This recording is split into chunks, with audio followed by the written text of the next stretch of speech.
কি রে বনলতা, আজ দেখি ঘাস নিয়ে পড়েছিস।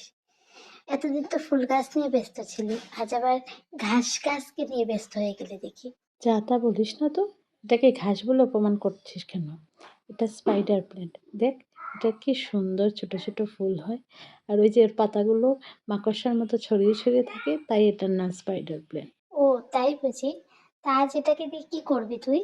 এই যে ছোট চারা দেখছিস, তা দিয়ে আজ একটা জাদু করব, দাঁড়া দেখতে পারবি। সেটা আমি বুঝতে পারছি, তুমি নতুন গাছ লাগাবে, এই গাছটাকে স্থানান্তর করবে, তাই তো?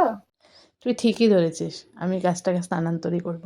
আর এই দেখ, আমি এটার জন্য মাটি রেডি করেছি, বাগানের মাটি, বালি, কোকোপিট আর জৈব সার মিক্স করে। তা তো বুঝলাম। তো তুই কি আজ টপ কেনার পয়সা বাঁচানো চোখ করে আছিস নাকি? এই ফেলে দেওয়া হলুদ কৌটোটাকে কেন নিয়েছিস? আরে এটাই তো বনলতার মায়া পেজের আসল উদ্দেশ্য রে, যাতে ফেলে দেওয়া জিনিসকে নতুন প্রাণ দিতে পারি, আর কিছু না। আর দেখ, মাটিটাকে কি সুন্দর ঝুরঝুরে করে নিয়েছি, যাতে গাছ এখানে হেসে খেলে বাড়তে পারে। বাহ, তুই কি সুন্দর মায়া দিয়ে গাছটাকে বসাচ্ছিস। আচ্ছা বলতো, আমার মতো অলসরাও কি এ গাছ বাঁচাতে পারবে? এটা কি বেশি একটা রৌদ্র প্রয়োজন পড়ে? তোদের জন্যই তো এটা পারফেক্ট। এই গাছ একদম কড়া রোদ্র সহ্য করতে পারে না।